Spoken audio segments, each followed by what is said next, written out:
Hi everyone, this is Dr. Bob Shurnath, and today I will be talking about the principle of dual characteristics and how we can apply this principle to the study of medical science. The principle of dual characteristics is not new and it's been used in ancient religions such as Taoism, Chinese philosophy, principle of Yin and Yang. That means everything in the universe has this dual characteristics of masculinity and femininity. Everything in nature, everything in the relationship has this duality of elements. For example, cold and hot, good and evil, black and white, soft and hard. Anything in the universe with our mind itself necessitates the contrast between elements. If there's no contrast, if there's no differentiation within our mind, there will be very little understanding. For example, this principle of dual characteristics even can be noticed in the Bible, in the New International Version. It says that God created mankind, male and female, He created them. So, if God created man and female in His own image, what does it tell us about God? Does it tell us that He Himself, His image itself, has duality of elements of masculinity and femininity? Absolutely. Didn't God create everything else other than male and female? So creation itself has to carry dual characteristics of God as well. And the professor Grant Ward from Monterey Peninsula College, he also noticed that the common denominator among all the creation myths is differentiation.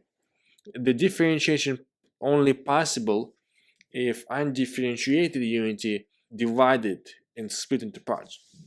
And that's why he's noticing that many creator gods are androgynous, so they have both male and female characteristics, and the creation begins when they create male and female out of themselves. Even if we look at the story in Hindu religion, Upanishad, the first self described as a man and woman embracing. So it also has duality of elements. As we can see from the teaching of Reverend Sang Myung Moon, who is also a religious leader, but he was electrical engineer by profession.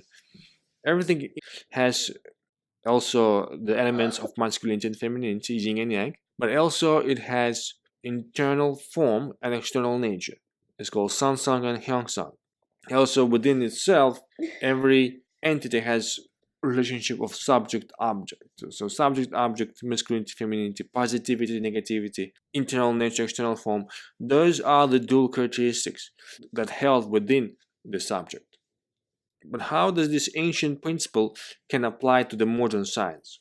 Modern science is very complex, and when we go to the school to study physics and chemistry and biochemistry, biology, histology, anatomy, physiology, we sometimes get lost because of the amount of material and because it's not easy to memorize a lot of information without clear understanding.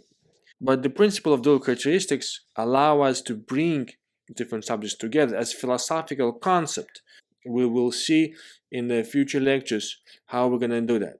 Let's first demonstrate the dual characteristics at the example of an atom. You can see here an atom. An atom has the nucleus and the electron. So nucleus is positively charged, electron negatively charged. But let's also look at the electron itself, and let's look at the nucleus itself and see if they also have dual characteristics. Because now from the atom we can clearly see that the atom molecule has a dual characteristic. Okay, here we have the electron, and electron itself has a duality of characteristics. It has a wave-particle duality. It can be imagined as a wave, it can be imagined as a particle. The atom also has dual characteristics because it has two types of elements within it. It has protons and neutrons. The protons and neutrons themselves also have dual characteristics because each of them consists of equal number of quarks and gluons. So those are the dual characteristics at the level of the atomic structure that we can clearly see. And further, the smallest particle as gluons and quarks, they subdivide into even smaller particles. Now we proved, even at this small level, principle of dual characteristics is present in the atomic level, And further, we're going to demonstrate in the following lectures that the same thing holds true for the level of the molecules, for the level of tissues, for the level of the organs and systems. And we'll see you in the next lecture. If you have any questions or comments, please leave it below and we can answer them as soon as we can.